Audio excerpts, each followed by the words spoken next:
Hey my friends. I hope everyone have nice day. Thank you so much for watching my video. Please subscribe our channel and turn the bells on to receive our videos notifications.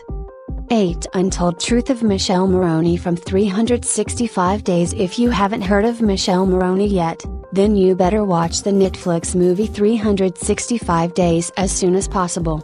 In the Polish erotic thriller, the Italian hunk plays Massimo, a Sicilian mobster who kidnaps Laura, a Polish woman, while she is on vacation in Italy with her uncaring boyfriend. Massimo tells Laura he saw her on a beach 5 years ago, and since then, he hasn't stopped thinking of her. So, he keeps her as his prisoner for 1 year, hence the movie's title, Until She Falls in Love with Him. More than a little problematic, no?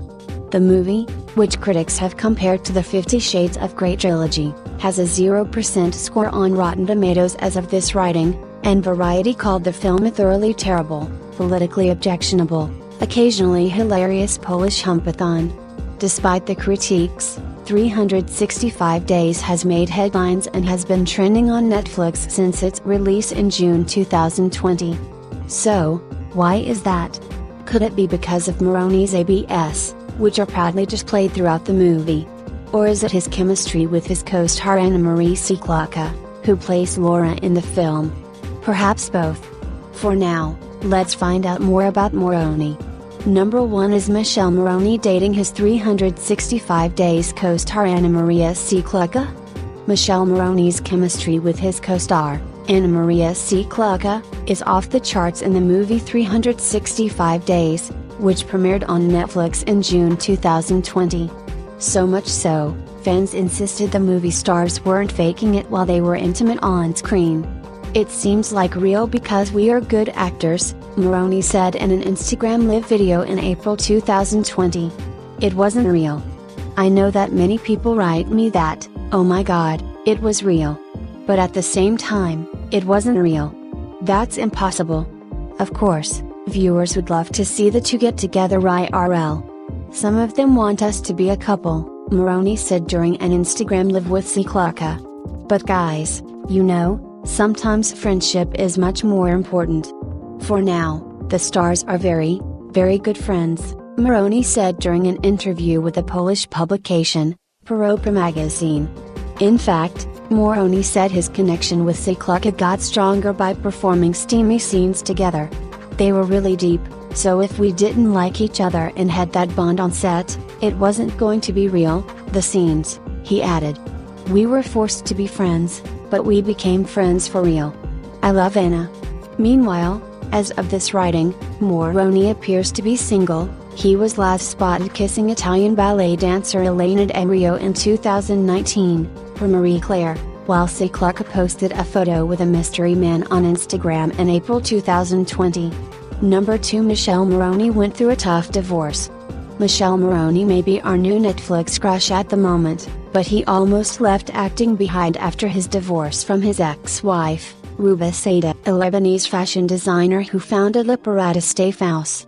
"A year and a half ago, I was about to leave everything. I didn't want to act anymore," he wrote in February 2020. "I was in a severe state of depression after divorcing my wife," he continued. "I found work as a gardener in a remote village of 1,000 inhabitants because I had no more money in my pocket. But life is strange. When you're down, destiny puts the right train in front of you, and if you're strong, you can take it. Always believe in yourself. Always."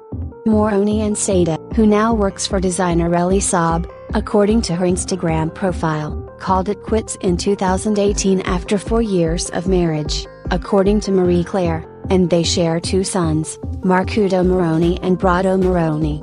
These days, Morrone's career is on the up and up, but he also makes sure to spend time with his kids, whom he clearly adores. "Começo ao mundo duvide #nothing else matters," he captioned a photo of himself hugging his children on Instagram in July 2019, which translates to, "I have brought 2 lives into the world." Number 3 Michele Morrone has other talents besides acting. A man with multiple talents. Sign us up, please. Michele Morrone captivated viewers when he appeared in Netflix's hit movie 365 Days in June 2020, but the actor dabbles in other hobbies, too, including painting and singing. Morrone's album, Dark Room, dropped in February 2020, on Valentine's Day, to be exact, and some of the tunes were used throughout the film.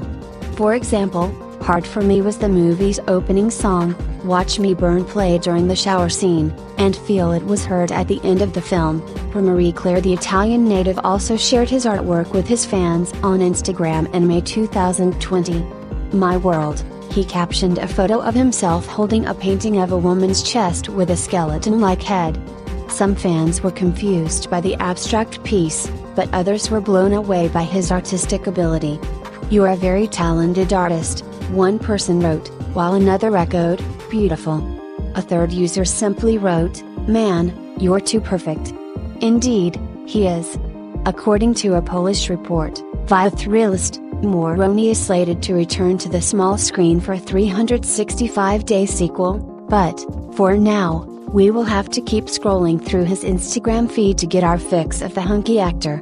Number 4. The scandalous foreign thriller that's taking over Netflix. We might be living at a time in which every, mostly unknown, title listed under Netflix's top 10 is befuddling to the streaming service's users at best, but that doesn't mean those titles aren't still courting controversy. For the latest example of this, look no further than 365 Days, an Eastern European erotic thriller that critics have overwhelmingly compared to the 50 Shades of Grey franchise since its June 2020 Netflix debut. And considering how much bad press 50 Shades of Grey has gotten over the years, that's saying something. Number 5. The premise of 365 Days is stirring up serious controversy since its Netflix release. Major media outlets have deemed 365 Days an erotic film that goes beyond titillation. Decider called the flick the closest thing to porn on Netflix, citing one scene alone that will most likely make the term beau triste a whole meme unto itself.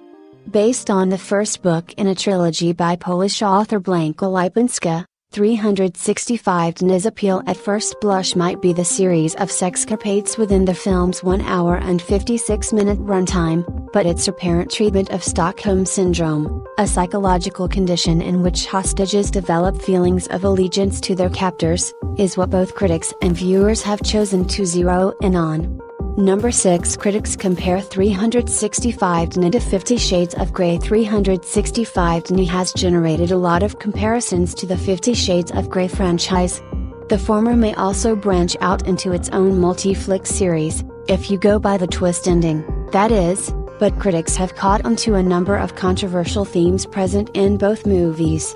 As Variety points out, both 50 Shades and 365 Days take their cues from tropes found in older tales such as Beauty and the Beast, in which an alpha male anti-hero, cast as a romantic lead, is ultimately rewarded for obliterating the autonomy of his love interest. But it's 365 Days' premise that kicks it up a notch.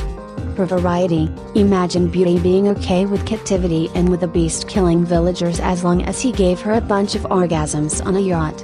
When it comes to ethical murkiness, Decider's Megan O'Keefe sums it up like this: while 50 Shades of Grey's Christian was an emotionally abusive, controlling, and toxically jealous boyfriend. Massimo ups the ante by straight up kidnapping Laura against her will and killing a rival gangsters who rub up on her in a club. Number 7. Behind the scenes details about 365 Days. Now that you've heard critics' thoughts, it's only fair to get into the more general nuts and bolts of this Polish erotica, especially considering that, according to the Polish news outlet Onet, plans are in the works for a sequel, though filming has been delayed due to the coronavirus pandemic. Number 8. Is Netflix's 365 Days worth watching? One cinematographer says yes, while critics have been quick to point out the way 365 Days plays fast and loose with power differentials and consent. One of the main players involved in the film's production relayed utter bafflement by this reception. Now that we've explored the controversy surrounding 365 Days, the question remains, should you watch it? Now that you have all the information, it's up for you to decide. Thank you so much for watching my video. Don't forget to subscribe, like and share to your friends.